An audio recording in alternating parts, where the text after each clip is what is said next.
Hello, everybody. Welcome to the Duel Screens podcast. Nah, just kidding. Just kidding. Everything's back to normal. The microphone's back to normal. Andy's back to normal. Everybody's back to normal. Welcome, everybody. I am never back to normal. Who knows when things will actually be back to normal.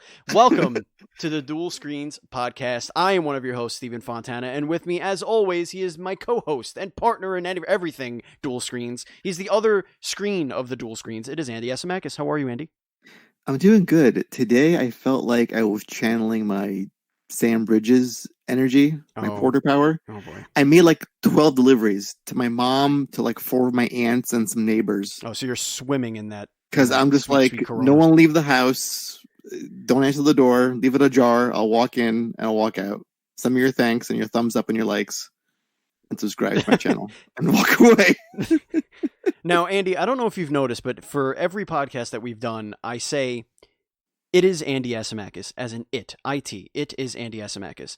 Have you ever, do you think I do that on purpose or accidentally? I think you are assuming my gender and my pronoun, and I don't take kindly to that one bit. Well, I know. Yeah, I've never noticed it till just now. Well, I say it because you are an anomaly wrapped in an enigma. I am wrapped in a Twinkie. And with us this week, joining us, is he still there? Is Davionne Gooden, the creator of She Dreams Elsewhere, a surreal adventure RPG about dreams and the extent to which they mirror reality. Davionne, welcome to the show. Howdy. How's it going? We're very happy to see you. We'll hear from you. We're very happy to have you here. We did meet at PAX East, for those who do not know. I think you might have been our first appointment. He was. Yeah, the first one. Oh, I feel so special. Wow. You set the bar really high, dude, just so you know. It's like, shit, the rest of this game is going to be as good as this one. And your interview was fantastic. Because usually those things are kind of hard to just jump into when you don't like have a warm up. So technically you were like the warm up for the day, and you just jumped in and gave us all that positive energy, and we absolutely fell in love with you right then and there. The game looks fantastic, but ladies and gentlemen, you just stumbled upon the Duel Screens podcast. What is the Duel Screens podcast? Well, I'll fucking tell you if you just sit down and shut up. This is an interview show where Andy and I bring on an industry guest to tell us their story and to discuss their latest project. Every single person in the video game industry, be it a programmer, an artist, a voice actor, a producer, whoever the hell it is, they have a story to tell, and this is their platform to do so. Remember, folks, this posts each and every Thursday for your listening pleasure on your podcast service of choice, including YouTube, iHeartRadio, and Spotify. We love you for doing that. And if you're listening on Apple Podcasts, give us that sweet, sweet review, all right? It goes a long way. But Davionne, enough of that nonsense. We're going to tell people about other stuff later at the end of the show because Andy moved it from the dock. I assume you did that on purpose. I did. So I'm going to move on. It is time to talk about you, Davionne. Davionne, how the hell are you? I'm dying, but still kicking somehow. Yeah, it's been a long few weeks, that's for sure. So have you been under the weather? Do you have the thing? Sadly, or not sadly. Thankfully, I didn't get the thing. Okay. I thought I had it for a little bit, but it was just like a random ass thing that I usually get because my body is a piece of shit. But it's been physically I've been fine. Mentally, that's been shot for a while now, hanging in there. The mental thing. This certainly is. The certain circumstances that we are in right now is certainly not helping the whole mental thing. But She Dreams Elsewhere. This was first of all, the art style is the first thing, right? That I feel like anybody's going to notice. It's very striking, very surreal, very bizarre. But for those who don't know what She Dreams Elsewhere is, what is She Dreams Elsewhere? Well, I'm glad you asked. Let me lay it down for all you kids out there. She Dreams Elsewhere is a surreal adventure RPG. You're playing as a girl named Thalia, and you're in a coma. You got to figure out how you got in a coma and find a way to wake up and confront your own inner nightmares and just have this horrible trip experience throughout the entire thing. And that's my weird shit. Sweet. So before we get into the actual game and what got you to making it, tell us a little bit about your career before you started working on She Dreams Elsewhere. What got you to She Dreams Elsewhere? Where did you start? Well, I started making games about a decade as of last month, which feels really weird to say out loud. Oh, thank you. Wow. Yeah, started when I was in 5th grade. downloaded this game maker first, and then RPG Maker. And then I was like, hey, it's kind of fun. Might as well, keep up this, game dev thing for a little bit.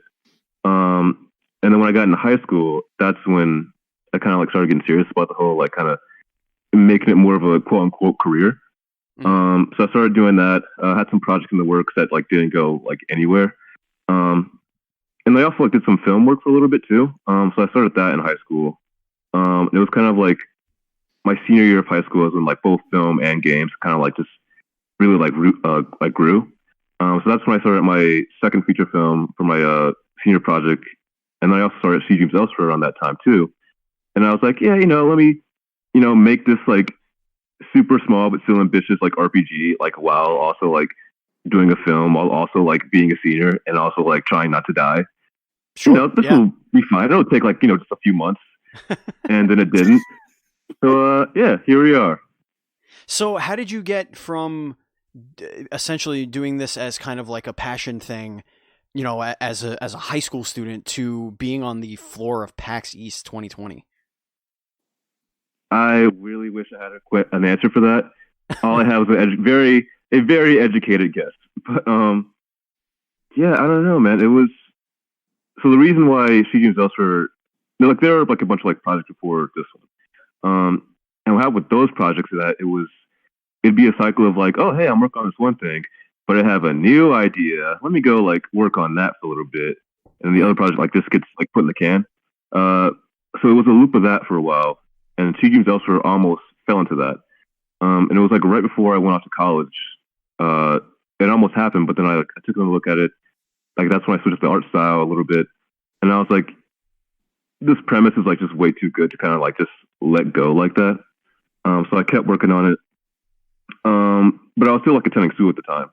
So I did one semester of college. Quickly said, fuck that, because fuck college. Right. So I came back home, but I wasn't like ready to kind of like be an adult yet, I guess. So I was like, hey, let me just kind of keep working on this game. Let me make this my like quote unquote job. So I kept at that for a little while. Attended like some events. And then from there, it's been like just kind of like bigger and faster like ever since then. And just, yeah, it's been really a really weird and wild past few years, but it's been a good time. Can I just say, when you start off, when you say things like, I've been doing this for 10 years since the 5th grade, my first thought was, oh yeah, because when we were all young, we had little doodles and sketches of games you wanted to make. But then you mentioned downloading Game Maker, and I was like, oh God, I feel old now. It's like, Believe me, you're not the first one to say that. Like, what, 21 years old? How old are you? 5th grade, man. 22. I was 22. Oh, man, 22. 20. Okay, so I have a decade on you. So there's that. I am in full-blown boomer status right now on this podcast.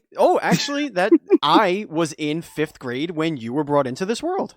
Check that out. Oh wow! Huh. And the thing I was worried about in 5th grade was if Bugs Bunny and Michael Jordan were going to beat the goddamn Monstars. That's all I was worried about. Which is a very important question. It is a very important question. You and that freaking movie. Listen. What is it? I watched it tonight.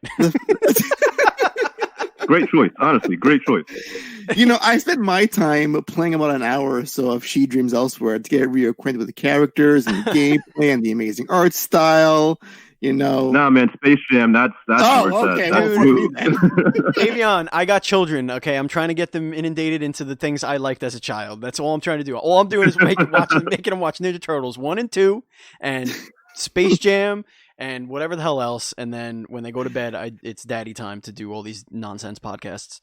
What you should be doing, Stephen, is you should introduce them to a game like this, which it grapples with some real mature themes like depression to prepare them for life. Oh, they are living through depression, my friend. They see two parents being with you in a room all day long. They see two parents, a father who lost everything, lost his job, lost his insurance, lost everything because of a virus that I can't explain to my goddamn children. And their grandparents live 40 feet away and they can't see them. They know what depression looks like, my friend. They don't comprehend it yet, but they know what it looks like. So welcome to real life. Yeah. So on depression, so this game, Davionne, is based a lot about your own real experiences and your own dreams. So kind of go into how the process of crafting a story around your own personal experiences? Yeah, so at first it was like kind of like super generic when it first started. Like, you know, here's what everybody dreams about. Let's like make some like kind of weird like metaphor that you can like find up on like, you know, whatever. You just search Google or whatever. But as time kind of went on, like, you know, maybe like going off in college, like feeling like all these kind of emotions, you know, the pressure of adulthood kind of like slowly creeping up on you. Like, basically, I kind of got into my own feelings. So I was like, well, I could just kind of like wallow around and just kind of lay in bed all day and be a piece of shit, which is kind of like what I usually do. Or B, I can like get off my ass for like a little bit and like put it into my art, I guess. So I did that. Well, I did both of them, but the latter is like what kind of let me off into what the game is right now. But yeah, basically the whole writing process, like just me kind of staring at a blank page in my feelings, trying to write some shit down, not writing anything down, and repeat that for about 4 years now. So yeah. You know, see, I know that this game is your game because the word shit is all over your conversation and it's everywhere in the game. It's like every other word is the word shit. And it always gets me. And there's a lot of like self-loathing, which I can really relate to because I have those days where I feel like I am really not up to getting out of bed and I look in the mirror, I'm like, oh, God, I look like real ass today. Another good line from the game. Oh, thank you. Yeah, no, I don't take myself seriously at all. So like, you know, like being in like those moments like that, like a lot of like my coping mechanisms is just kind of like make a joke out of it and laugh. To an extent, obviously, but you know, it's we've all got our own methods, and the world's kind of a piece of shit anyway. So, and there's shit again. God damn it! I'm never gonna like not notice that now since you just said that. It's what Andy does, man. He just plants a little seed that grows in your brain and eventually strangles you to death. That's Andy's MO. That's what he does. That's what I'm good at. That's why I refer to him as it. So you've been making games almost as long as you probably could even play games. I mean, 10 or 11 years old is like, I mean, how long could you have been playing games? Maybe 4 or 5 years where you really understand and remember and you know, like whatever could have memories and stuff like that. So what games did you grow up playing that kind of directly influenced the systems in She Dreams Elsewhere?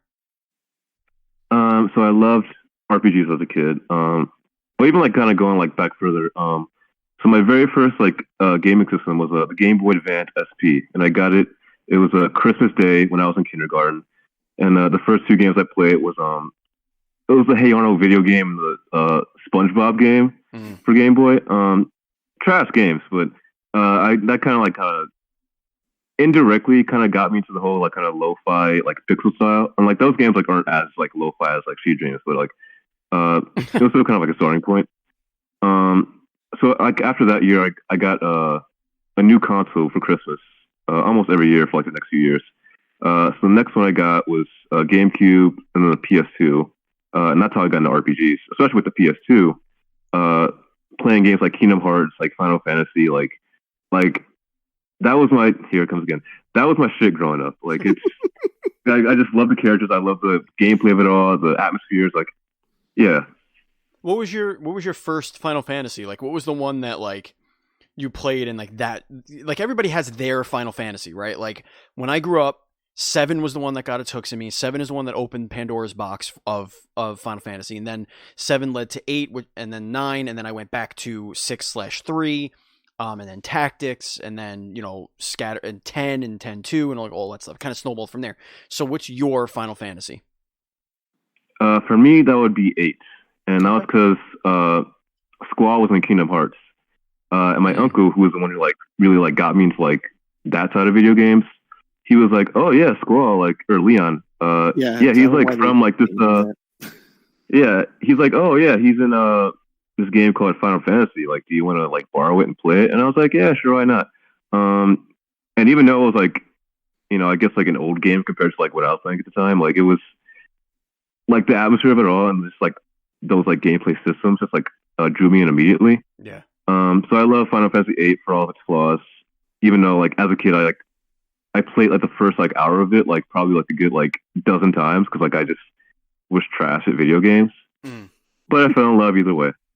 So, I mean, I don't want to go too far down the Final Fantasy rabbit hole, but like when I got 7, I want to say I was probably about 10. That came out in 97. So yeah, I was like 11, I think. 11 or 12 years old, but like reading was not something I wanted to do playing a video game. It just wasn't. And so when I first got it, I was like, yeah, this is fun. And I guess this is cool, but I didn't really get into it. And then, I think it was the following year 8 came out, and, I spent a weekend or a week or whatever during the summer with my cousins.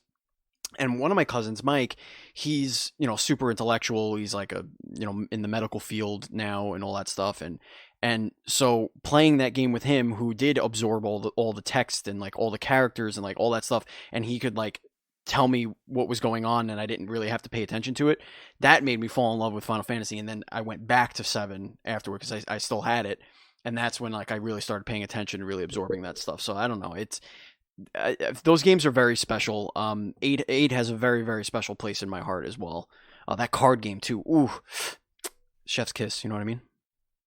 See, I'm like one of the few people who's like low key blasphemy, but like I just like can't get into it. Like I can realize that it's like good, but like I just for whatever reason I've never been like a card game type of guy.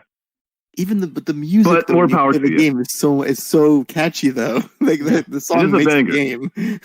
Yeah. So on the topic of RPGs, this is an RPG, more or less. And yes, and to me, like my first thoughts were, this is like it does so many things right. It's the best parts of Earthbound. It's like weird and kind of wild, and it's got the 16-bit kind of aesthetics going on, and it's a lot of Persona in there too. I get.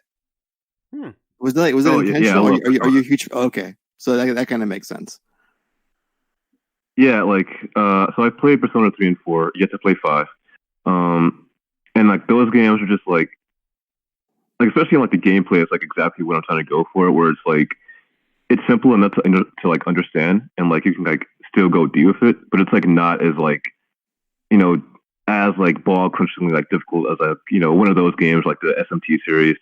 Anybody can like still get into it. And I remember when I was playing Persona 3 for the first time, and I got my first like all-out attack in that game, and that's like it all just like clicked to me, and I was like, oh my god, like this game is amazing, like the combat, like perfect, chef's kiss. And that music too. That's like one of the best battle themes in RPG ever, I could say. So good. Just bangers all throughout that entire series. See, you gotta get Royal. Just go out and buy it because it's gonna change your life. See, and now you get the best version of the game, so I envy you for holding out for all these years, because, god damn it, you're going to get the best version of the game with so much more additional content now. I know, and like, I really want to play it, but I can't play it now, because if I do, like, I'm just not going to get anything done. Like, this game is just not going to come out. You can just get some of that, play some Final Fantasy VII Remake, and then, develop your game, in 2 a.m. if you can. Do what every responsible game dev does. That's an average Tuesday. Throw She Dreams Elsewhere, throw it up there, call it early access, ask people for money, yada yada, leave it there. Beat Persona 5, then come back and just remove the word early access and then call it a complete game. And you're good to go. Yeah. Without finishing anything else. No. Nothing needs to be done. Just say it was in early access, put it in there for like 18 months, and then come back and take that label off. It'll be fine. PUBG's still in early access, for God's sakes. So yeah. I can definitely see why you went for an RPG sort of combat format, but can you go into why you chose this particular graphic style? Yeah, so with the overall style, at first it was in the whole like colorful, like very earthboundy, like very cartoony. So, and because of like this Photoshop mistake, I like made everything black and white. And I was like, yeah, that's pretty wrong, but it really had one of those like psychedelic surreal vibes I was going for. Mm-hmm. So I was like, yeah, I might as well kind of like do this for the whole game, kind of develop it a little bit further, like add in those like color like touches. And yeah, like I've always just like I'm a fan of just psychedelic, just like weird surrealness in general. Mm-hmm. So like just having that style was just like it's like right up my alley. So I was like, yeah, I kind of have to do this now. It's like amazing how it's so minimalist, but when you have the little color highlights, everything just pops in such a way that, like, when I did my preview on the game, I called it like essential a work of art, because that's what it feels like when you're watching the game. Everything feels so deliberate and just like I can see you thinking behind the mask, like, okay, I want this color here. I want to highlight this little cup of coffee. I want this little fire to be lit up, but it just adds so much depth in such a simple. Oh, you're too kind. I try. So too kind. Plus, I'm a huge sucker for this kind of aesthetic. I love sprites, like no joke. So that's why I was like, oh, let's see this game trailer. Oh, okay. First game on the list for PAX East 2020. Oh. Davionne, did you y'all gas me up way too much. Did you have anybody to like bounce this stuff off of, or were you just kind of making this in a vacuum and then like you just presented it one day to somebody and they were like, okay, this is great? Or like, did you have little baby steps of saying, oh yeah, the black and white thing, see if somebody likes that? Or, you know, I guess what I'm asking is, were you making this completely in a vacuum and then it just happened to have hit and resonated with people? Or did you have iterative steps and people giving you feedback as you were going? Pretty much both. Like, so my whole work process was like, and just in general, it's just like, so like I spend a lot of time kind of like doing my own thing, a lot of like brainstorming, a lot of just like, you know, playing around different directions. And then when I'm comfortable, like I kind of take all of that and like just show it to like kind of a close group of my friends. So based on their feedback, I don't want to say I get like validated, but like I basically kind of get validated to like show it out to like kind of a bigger group of people after that. So just like as like a general example, it would be like the demo of the game that's like out on Steam. So that was shown off to like two of my best friends at first, like way back in the day. Got their notes, then I took it to like a more like closed group of testers, which like still more people, but like still like pretty close. Mm-hmm. Got more feedback off of that, iterated, took it to like some smaller events, iterated on that, and after that is when I was like, okay, it's like in a good spot now. Let's kind of show it off to the world. You know, let my kid go, and yeah, just see what happens from there. So what's reception? I'm sorry, buddy. Go ahead. That's okay. You can go. I just want to know what reception's been since you threw the demo up on Steam. Like, what kind of feedback are you getting? So I always saw this as just kind of like, you know, Davionne making his like weird ass little game that probably like maybe 10 people are going to play, and then 10 people played it, and then eventually thousands of people played it, and I was like, this is really weird, but okay, cool. Yeah, reception's been like really like super dope so far. Like people like really like, you know, resonating with it in ways I didn't expect. People catching up on like the little details that some of which that I put in there, others are just kind of like their own specific take on things. So it's like it's really cool to like see that come across. At the same time, there's like a lot of pressure now too, especially like these past few months. A lot more people involved now too, just like kind of on the outside support of things. So like, you know, Pub Agenda who's doing PR, White Thorn who's doing porting. So kind of like just, you know, like doing my own thing, but also having to, you know, coordinate all these other parts. Plus, you know, there's also like, I guess, I don't want to say fan, but like fan expectations too. So it's been a lot to like wrap my head around. And yeah, low-key, I kind of miss the days when it was just like me in like my bedroom, just kind of like, you know, mashing a keyboard, hoping that like I make something that's like kind of decent for me. But you know, you take it one day at a time. How has your workload changed now that your baby is sort of more visible on the internet and amongst other gamers? Do you feel like now that it's more real to the world, you have to work twice as hard to get it out the door? How has your normal work day with this game changed before or since like a PAX East or the demo coming out per se? There's definitely been like a lot more structure to my days, like in general. At least until this whole virus thing went down. But yeah, so definitely more of a structure, just kind of like, you know, checking in on like, you know, my collaborators, checking social media, you know, doing my own like DIY things over there. Plus like work on the game, having more of a like set schedule and like milestones to follow. So there's that. And then like as far as like expectations, like I'm like very guilty of like just getting in my own head and like just like second guessing things, just like changing things just for the sake of it. And plus, like I've been working on this game for like years, so I'm only half joking when I say I hate this game, just because like it's just been so long. But I try to keep my head down, try to stay on the path. What I did in the demo, like that works.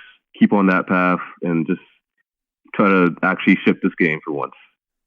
God, Thalia is you, and you are Thalia. Like that's all I'm getting right now, because I see her when you speak, and I was like, I'm gonna tie your voice to her character now when she speaks in the game. It's like that is him. It is this little sprite version of him in the game. Well, now I can't. That's just gonna be in my head from now on. Now, just whenever I play this game, it's just gonna be like my voice. I'm like, thanks. And they're gonna say, "Oh shit!" You're gonna hate it even more. Great. Yep. Great. Yep. Good times. So what's your roadmap right now? So you got this demo out. What's your roadmap for She Dreams Elsewhere? That is a very good question. That is a question that I've been trying to answer like about these past few days. It's. Let's hammer it out. You know what, Davionne? Let's just fucking hammer it out right now. The three of us. Let's figure this out right here, once and for all. Let's get the pen and paper out. We'll come up with some fucking news, and we'll write it up, and we'll tell the world, and we'll get this shit done. All right, babe? It's out right now. Fuck it, it's done. All right, here we go. The plan is we finish the game tonight. We have 5 hours. It launches at noon tomorrow, and if it's not done, it's canceled. Heard that. Now it has to be finished. Heard that. I like the That's what a plan right there, boys. So how do you? I mean, is it at the point where you don't really know what steps need to be taken? I mean, I feel like a game like this, it's taken so many years, and that there are now other hands in the cookie jars, so to speak, or kneading the dough a little bit. So what is the next step? Like, what are you working towards right now? So for me, in general, I'm just like focused on just finishing the actual game, like finishing whatever dialogue there is, level designs, battles, all that stuff. And also like prepping like demos and like video material for like upcoming events and like online things. Which again, like because of the virus thing, like a lot of my all of my like in-person events like all got canceled until like July at the earliest, and that's what like I always use it like as like milestones for me. So yeah, I'm on side just like prepping for stuff like that. With porting, just kind of like figuring out like the finish like the next steps for that, like the actual process of like how to do it. Because RPG Maker to the consoles, that's a headache to say the very least. Mm-hmm. But yeah, it'll get done, but it's just a lot to handle. And plus, like I'm only just like one guy working on it too, so it's just kind of like you got that whole aspect too. Right. Yeah, that's kind of like the reason why I was asking is because like, the very little experience I have in game dev, which is like 2 weeks old at this point, like I don't understand how one person can do any of this stuff. Like I just don't. Seeing all the moving pieces, seeing everything that kind of goes into making something even as simple as a game design document. I just don't understand how you could even do it. Like, how do you prioritize stuff like that? Like, what have you learned over the course of making games by yourself? What do you prioritize? You're in the home stretch, obviously. You say that you got to finish dialogue, finish, encounters and stuff like that. And then you also have to make demos, like or capture video and like all this stuff. Like, how do you prioritize what needs to be done first? That's actually a really good question. Yeah, it's just based on like kind of looking at the calendar, like what is coming up, like just for example, like so my next like I guess big event is a Ludo NarrowCon at the end of this month, and that requires just kind of like 4 hours of like having streaming content ready. So like prepping for that, like what needs to be done, just like as far as like materials for that, like videos to prep, and also like what to show off like from the game itself, because I want to like show off like as much new content as possible, but also like keep it kind of reserved too, because you also have to like reserve stuff for like just specific platform holders to kind of be a little bit like broad about that. But yeah, it's really just like about like looking at the schedule, looking at your own priorities, just kind of like going off of that. Now you're in the home stretch, I imagine, and is there something that you're thinking of working on when this is out there? Like just in your head, like just like as a simple idea you've been thinking of, or just you're focusing on this right now, and then we'll see if you do another game after this is out the door. Yeah, so I've been thinking about this topic like a lot these past few weeks, and so I've had an idea for the next game in my head since like 2017 now, and I know that's most likely going to be like the second like big boy project that I'm also not going to do alone. Like I need like an actual team for that one, actual team, actual budget, and I'm not too worried about that. It's just like about like, do I want to like when do I want to get back into game devs? Because I also like want to like for one I want to take a break, and number two like I want to like get back into film and TV, which I have like some stuff I'm writing right now for that. So it's a matter of like when is that going to happen? How is it all going to pan out?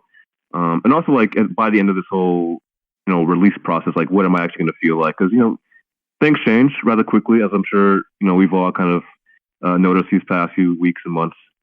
But yeah, at this point, it's kind of like just having those ideas in the back of my head, but otherwise, I kind of staying focused, eyes on the prize, that type of thing. Sweet. Yeah. All right. Are we ready for rapid fire questions? Ooh, rapid fire. It's time to not be a tool bag. You're going to answer these questions really fast and honestly. How scared should I be? Just speak from the heart. Yeah. Well, here's the thing. There are a couple of traditional questions we ask, but everything else is improvised. So you should be as scared as we are, I guess, in a sense that we don't know what we're gonna say either.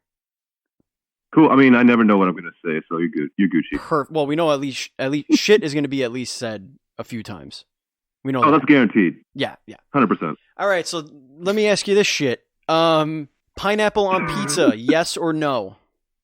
Fuck no. Are you kidding me? Fuck no. It's a great answer. That's a great answer.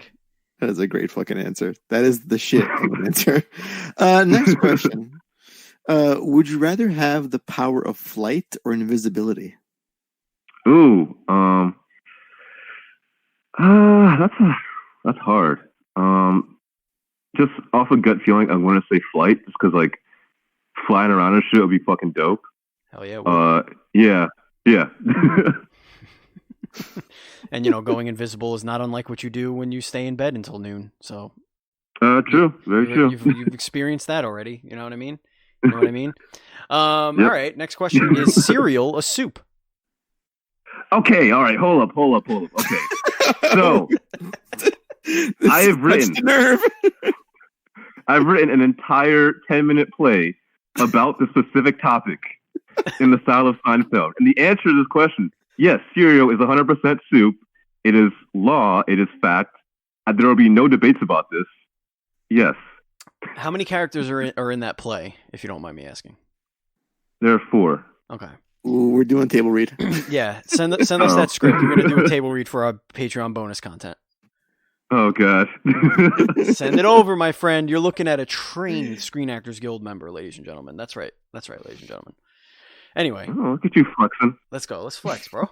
Come on. All right. What was the last Halloween costume you wore? Oh, God, this is so embarrassing. So it's not like super embarrassing. It's embarrassing for me. So I was going to be Spider-Man last year, but I didn't get my costume in time. So I was like, oh, what shit do I have like laying around the house? So I was like, all right, I could be the dude from the main character from Get Out, which is a great movie, one of my favorite horror movies. So we go to like this event happening downtown, and it was like you get like $5 off your ticket if you're like in your costume. So I go, I'm like, hey, I'm the dude from Get Out. And she was like, no, you're not. Get the fuck out of here. Pay full price. And I was like, all right, yeah, you're right. So that was my Halloween last year.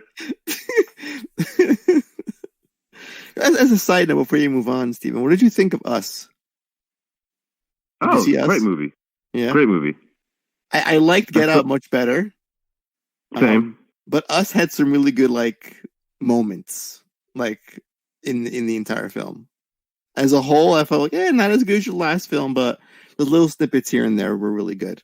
Great acting though. Yeah. Overall. All right, Steven. Yeah, Lupita. She should have been nominated for an Oscar, but that's a whole other ball, whatever. For sure. Davionne, what was your first Halloween costume that you remember? Oh, that's a good one.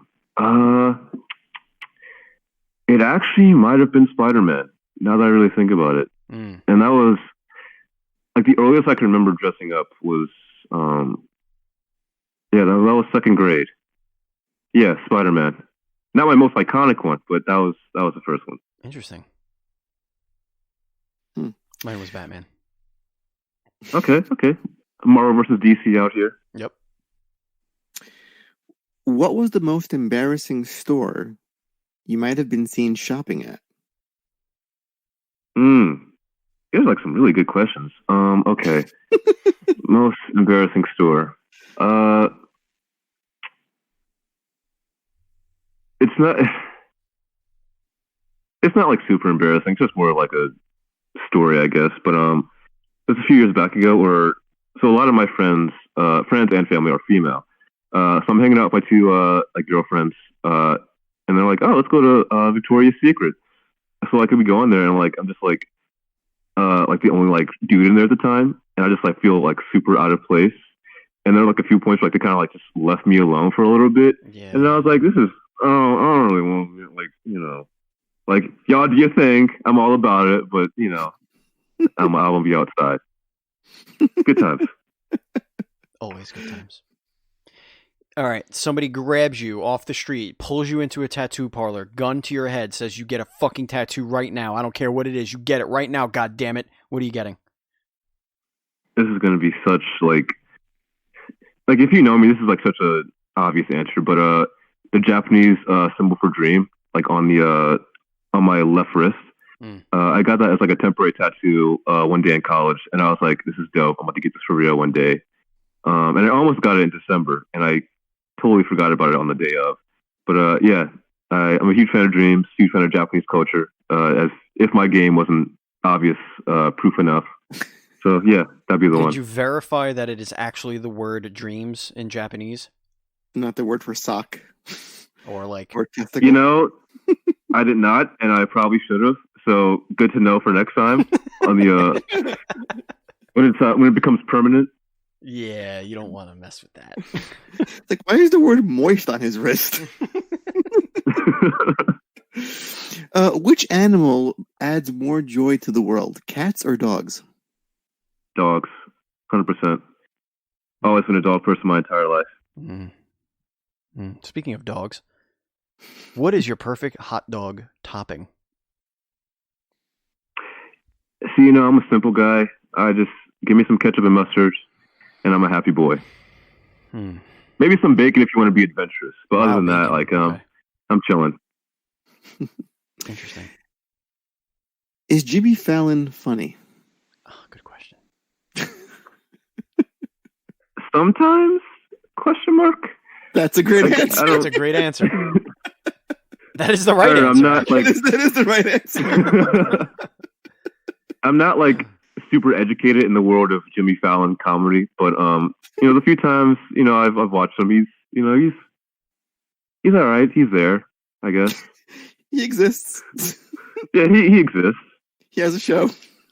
Yeah, good for him. He's living his life. More power to him.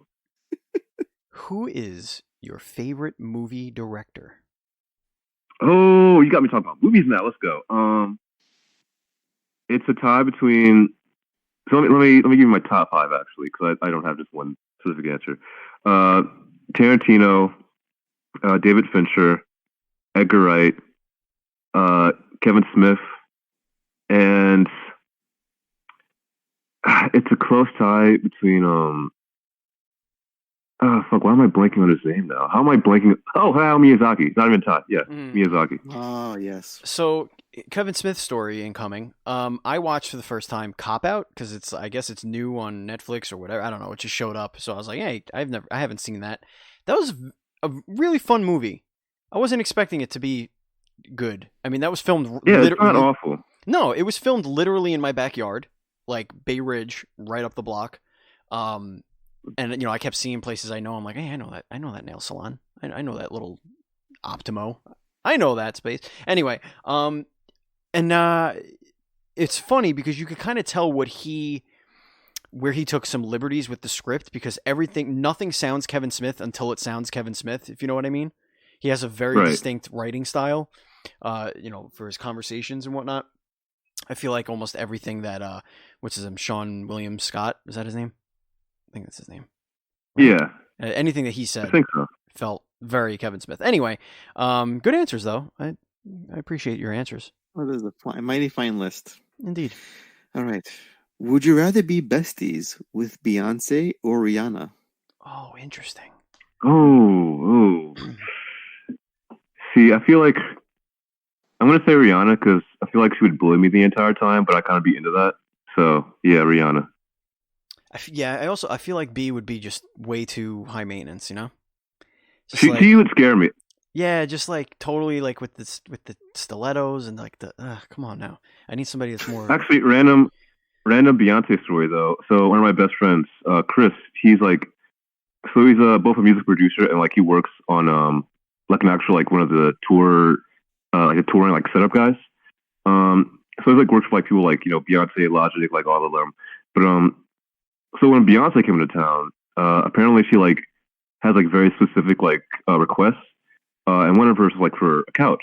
Usually for shows like this, it's like she would kind of like just buy a new couch at the venue and kind of just like give it away or throw it out like afterwards.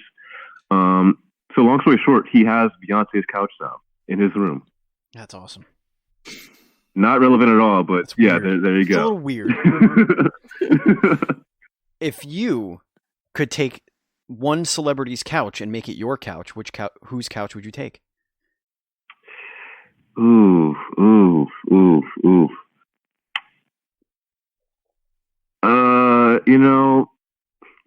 I'd say Danny DeVito, honestly, because I feel like that couch should have like a lot of personality, and I could be down with that. I would take a blacklight to that couch the second you get it, though. Yeah. The dirtier it is, the better. No, it adds character. It adds something. That's Yep, like all great hotels, got tons of character. All right, now this may be the same answer to this question. Who was your first celebrity crush, and was it Danny DeVito? Yeah, Danny DeVito in my adulthood, but yeah, just in general, it'd probably have to be Demi Lovato when I was in 5th grade. I think she was just like, so yeah, love her to this day. She's great. What was the first movie you remember watching as a kid? Like, what's that one movie that you just have vivid memories of?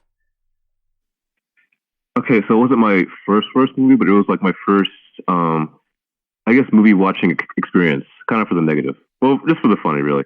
But it was when I was a kid and Monsters, Inc. came out. And my mom went to go take me to it, and I got like so scared of all the monsters, like I just was like crying throughout the whole movie, just like covering my eyes. So come like a few weeks later, kids are so stupid. Come a few weeks later, my dad takes me out to the movies again, but he doesn't tell me what we're gonna go see. So the movie starts, it's fucking Monsters Inc. again. I just start like same thing, just scared the entire time. And then now it's like one of my favorite Pixar movies. So what can you do? It's a great movie. Great movie. Makes me cry every time. Did you think did your mom tell your dad like he had a total shit fit? Take him, you got to see it. Take him with honestly, you for probably. a second time. I mean, hey, it hardened me up as a child. I grew not to be scared of monsters after that. Mm-hmm. At least not the ones under the closet or in the closet, whatever the fuck you want to call it. If you could travel back in time, what period would you want to go back to? My birth just ended all right there, man. Oh shit! God. Things got dark. That's a butterfly infection right there. I came out the womb. It's been downhill ever since, man. Good Lord. All right, you're making the She Dreams Elsewhere movie. Who are your actors? Oh, God. Danny DeVito for everybody. I don't hate this idea. Danny DeVito in a green suit, I don't hate it. I don't hate it. And a green screen. No, we're doing just like full practical effects for everybody. Like this is a film. This is not a Marvel movie. We're making true cinema right here. Okay. So are you getting like the Henson family to like make practical puppetry, or is it just Danny DeVito in makeup? Like, how are we doing this? Yes. Yes. I could see him playing that fucking cat for sure. Yeah, I kind of be down for that now. Like, I got his voice in my head. Like every time I'm going to go back to that section of the game, it's just going to be Danny DeVito as a cat now. It's going to be like the Clumps with Danny DeVito.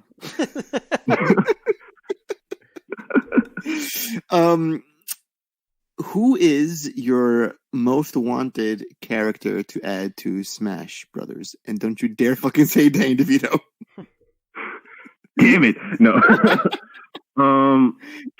Ooh, that's a good question. Honestly, I'd probably say Sora because I knew it. Kingdom Hearts fan. Yeah. So here's my question. You probably can't answer this quickly, but just treat it as a yes or no question. Could you explain the plot of the Kingdom Hearts movies, games rather? You know, even if I could and wanted to, just no. Somebody out there is going to say that you're wrong about something. See, I'm actually in the midst of playing Kingdom Hearts 3 right now, and like every time they pop to like explain like some new lore, like bullshit like that, I'm just like, bro, what? We're gonna need 3 more games to explain that bullshit. Yep. DLC first though. Hold them over in the meantime. It's such convoluted trash, but I love it. It's my trash. We need Kingdom Hearts 3 and 1 milk. What? Yeah. It's Clarabelle's spinoff. Sorry, I guess. Good God almighty. That fucking franchise, I swear to God. It really makes you appreciate like actual good writing in video games. It really does. Yeah. I just don't know what the goal there was. Like in the beginning it seemed like their goal was to make a really heartwarming story about like essentially rescuing fucking Mickey Mouse and like killing the darkness in your heart, and then everything just went fucking bananas after that. I don't know what's happening. It didn't make sense at one time, right? I'm not delusional. Part 1 it made sense. It made sort of sense. And then part 2 they said, yeah, nah, everything that happened in that, here's a new guy. Oh, and that's because the original guy took the darkness out of his heart, and now it's a new person. People gotta stop giving Kojima so much shit. Yeah. His stories are like fucking. At least his stories make sense in a Wikipedia page. Like, sure, yeah. You need the fucking pegboard to understand Kingdom Hearts. Like Kingdom Hearts, you need to play a game on a system that people, like half the people didn't even own. It's you need a handler to play those games properly. This to sit next to you and you need a every little thing. You need your own personal pair of weeb on each side. Whose question was it? Is it your question? It's mine. Up to me. Right. What's the best piece of advice you've ever received? Ooh, that's actually really good and like really tough. Fuck. Okay.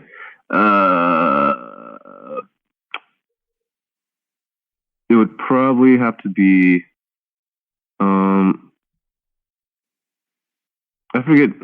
A bunch of people just said it to me like just over the years, but just like the general kind of like advice was kind of like just do it, like just go for it. Like life is like too short. Just like and that's what I kind of take with me like whenever I'm doing any like new creative project, where it's like this could be like the one and only like game or like whenever only movie I make. It's like might as well like just do it, go full on with it, and then when it's done, like that's fun to have that experience, and then time for the next thing. It's good advice from the person that wants to go back in time and take himself out as a newborn. Anyway, basically, never take advice from me. I'm telling all of you listeners that right now. Just don't. Ooh, it's a very fine line. Very fine line. All right. What do you think of the PS5 controller that was just revealed? yeah, that boy is sexy. I ain't even gonna cap. That thing is just. Isn't she? Oh my god. Beautiful. It's just so pretty. Beautiful. Yeah. Yeah. Do you think it looks too much like an Xbox controller? It does kind of skew towards Xboxy, but like I don't really mind it. Like the Xbox One controller is like probably my favorite controller of all time, like next to the GameCube. So I'm not upset about it. The GameCube controller, man. I feel like the GameCube controller simultaneously gets way too much praise and not enough praise. Yes. Like it's a great because it feels great. Like it feels really good, but that one fucking nub is so stupid. I don't know why they did that. Why did they do that? Why? I don't know. The answer is I don't know. There's always something like that in like Nintendo consoles. Yeah, it's just like, why exactly. did you do that? Yeah. Yeah, that's exactly right. Andy? What's in your pockets right now? Ooh. Let's see. I have my ID, my debit cards, 2 business cards, and $21 and some chapstick. All right, follow up. What are your debit card numbers? 0 is what's in the account. 666 420 6969. Gang. Love it. Say what? What is your favorite song right now? Okay. I just got onto her. Rain Girl by Yeji. And all of her music is like amazing. It's like this like super like electronic like mix with like hip hop, but like kind of it's like something you can like both chill to, but also like rave to. So like I'm all about it. Andy, is that the artist that what's our friend Philip was trying to get us into? That sounds familiar. I think you're right. It's like that weird singer that does the weird music videos. Is that right? Yeah. I don't know if that's the same person. It just strikes me as I'm so out of it, man. I only listen to music made by artists that came out in between 1991 and 1997. Anything else after that, I don't follow. These things happen, man. Hey, you're missing out, man. I know I'm missing out. I know that. I know I'm not cultured. I get it. Andy, hit us up with your final question, then I will get us with the final question of the evening. Right. Would you rather have an obsessive, crazy person love you or hate you? Oh, that's a good one. That's a good one. I'd probably have to say hate because at least I can like kind of ignore them and tune them out to a certain point. Right. If they love you, then it's like you kind of. If it gets like super bad, you kind of like have like a straight up stalker on your hands, and like that's like, yeah, I'm not about that. So yeah, and the stalker that loves you could also wind up killing you. That too. The stalker that hates you might want to just be your friend because they're jealous and want to be with you. Yeah. I don't know. It's weird. It's a weird fucking. God, crazy people are weird. All right. People are weird, man. Speaking of love people and hate. People are weird. Speaking of love and hate, the final question is a traditional question. It is a question that we ask all of our guests at the very end of rapid fire questions. And I hope you're excited and I hope you're prepared. And I'm very curious to know what your answer is going to be. Davionne, I hope you're prepared. I hope you are sitting down and I hope you are I hope you're in your thinking chair, as one would say. Apparently I'm thinking right now, so it is now a thinking chair. You're damn right you are. Ladies and gentlemen. Ooh, that one snuck up on me. Oh man. Just threw up on my mouth a little bit. that one came out of nowhere. Oh, that one hurt. All right. Let me take a little sip. Let me take a little sipsy sip. Get that out of my mouth. All right. The question is, Andy or Steven? Both. Now you can't see me, but I'm dabbing right now. You're dabbing?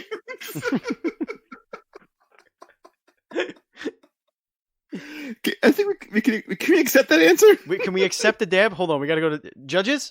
Judges, yeah. What do they say? Survey says thumbs up. We got thumbs up. We got all right. Thumbs up. First ever dab. Wow, first ever dab as an answer. I hope super friend, super fan Zach is, aka Buzz Killington, is taking notes and can keep track of who's winning the contest here. But that is our first dab as an answer. Just so you know, if I'm the most disliked, it's still a win for me. Well, yes. Before a win is a win, my man. Yeah, exactly. Put that W is a W. So before I wrap this all up, we do have a couple of extra minutes here. So I do want to ask you something. We have the the next gen is upon us. We have delays coming left and right. There's rumors that there's going to be massive delays for the end of the year because of this whole virus that's going around. But that notwithstanding, what is your excitement for next gen? Like, what are you most excited for in the next gen? Ooh, that's a good question. Honestly, I'm most excited for just like the variety of games that are going to be coming out. Because I think in these last few years, we've gotten like a lot of both like you have like the AAA like kind of super high budget high like marketing like the big boys like the AAA stuff coming out, and that's dope. But we've also have like a lot of just like really interesting and really kind of low key like indie games coming out. Yeah. Both indie and like kind of AA games. So I'm excited to see like more of that, especially as the industry is kind of like grown and matured these past few years. So I'm really excited to kind of see like what voices kind of like arise from like this new kind of era of game making, especially with like stuff like Game Pass, like Epic Games, like just all these like kind of different ways to like fund your game besides like Kickstarter and like just traditional publishers. So yeah, so that'll be cool to kind of see like how that'll affect development and like how it'll affect like the people actually making games, like who is like actually making these games. So I'm very excited. Awesome. That was great. That was a great show. I really enjoyed that. Yeah. Davionne, it was an absolute pleasure hanging out with you. Same here. It's been a banger of a time. I hope you guys enjoyed it as well. Indeed. Andy, you were going to say something. Yeah, I was going to say that was a really good answer. Mm-hmm. And I feel like it's never been more accessible, like to be a game developer. Oh, yes, 100%. Yeah, we have so many options now and avenues to approach it. And I feel like going into next gen, we're gonna see so many creative games coming out, and yours is definitely one of them. No. Absolutely, ladies and gentlemen, that has been the Dual Screens podcast. Remember, this show posts each and every Thursday on your podcast service of choice, including iHeartRadio, Spotify. You can also find us on YouTube at youtube.com/DualScreensTV, and of course, you can find everything we do on DualScreens.com. And if you want to watch us stream, please head over to twitch.tv/Dual Screens Streams. When we're not interviewing awesome video games, to get video game devs, like Davionne, Andy and I also host the Dual Screens Gamescast. That's a gaming news show that pits the most talked about headlines from Sony, Nintendo, and Microsoft and declares the biggest winners and losers of the week. That posts each and every Monday, right here on the very same channel. You don't even have to subscribe to a different goddamn channel. You are getting so much content for your ear holes, it's ridiculous. It's stupid. And of course, we're doing seasonal shows. And the final episode of Andy Explains It All is going up this Friday on this very same channel. And what is Andy Explains It All? It's very simple. It's a show where one very smart idiot, Andy, explains something to a very dumb idiot, me, that I know nothing about. That's it. It posts on this Friday. It's the final episode. And then we're going to get into a new show, which we'll announce at the end of Andy Explains It All. Please, if you're listening to this show on Apple Podcasts, or even if you own an iPod, but it's not where you, or an iPhone, but it's not where you listen to the show, get on there, find us in the Apple Podcast, and give us a review, please. It helps the show out tremendously. You can also support us by going to Patreon at patreon.com/NDS podcast, just like our Patreon producer, Colton the Apprentice Nestler. We cannot continue to grow without your support, especially in these pretty dire times. If you are looking to, spread some love and back some smaller content creators, we would appreciate you heading over to patreon.com/NDS podcast. And literally just $1 gets you a bonus episode every month. You get to vote on the topic for the show, and you also get to hang out in our VIP Discord channel, which, Davionne, you are invited to as one of our guests. So you can come. Hey. Absolutely. You're gang. You're a VIP. You did it. If you want to follow us on social media, we are at NDS Podcast. I am at Batchild27. Andy is at Pants Guy. And you can join our Facebook group at facebook.com/group/dual-screens-podcast, or you could follow our DS Podcasts. Or you could just go to facebook.com/dualscreens.com, DOTCOM. Davion, where could everybody find you on the social media? You can find me at Studio Zavere. That's Studio Zevere. You can find all the super game updates up on there, Twitter and Instagram. If you want to follow me personally, I'm at Davionne Gooden. My name is really hard to spell, so just look in the description probably. Yep. But also on Twitter and Instagram. I post occasionally, usually photos. So yeah, stay tuned, kids. And She Dreams Elsewhere, it'll be out later this year. PC, Mac, Linux, Xbox One, Game Pass, and also like some more stuff that's like in the works. So, stay tuned, kids. We're going to make it happen. Sweet. Awesome. Remember, we want to thank our contributors. Our theme song, Retro Chatter, is by Bradley Parsons at Train Sound Studio. Thank you, Andrew Douglas, for our art.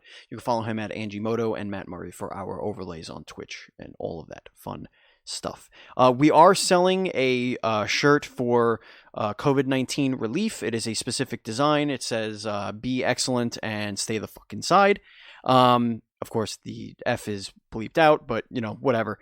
It's a cool looking shirt. And the link to that will be in the description as well. So if any profit made from those shirts will go directly to charity, and actually, the company that's making the shirts, they set up the charity like for you. You choose, oh, this is for charity, and then like you kind of click some boxes, and it knows which charity, and it's going to find the right organization to donate the money to. So if you want to do that, please do. And if you want to buy our regular merch, you could go to dualscreens.com/store. And that's it. That's been another very, very exciting, very awesome episode of the Dual Screens podcast. Thank you, Andy. Thank you, Davionne. That is it. Thank you, guys. Appreciate it. Absolutely. Andy, is there anything you want to tell the kids before we go? Yeah, I want to plug one last time our YouTube channel. Yes. youtube.com/dualscreens.tv. We put up our new series today, or we're just listing stuff, our top 10 best indie games coming out this year. And if you want to highlight more of the games that we love and care about, and just give them the attention they deserve on the internets, so check that out. And just again, be safe, stay inside, and play She Dreams Elsewhere on Steam, and wishlist that shit while you're at it. Wishlist only if you want to. It's a free country. And a free demo also. Indeed. That too. Thank you, Andy. Thank you, Davionne. This has been the Dual Screens podcast. We love you, and as always, please be excellent to each other.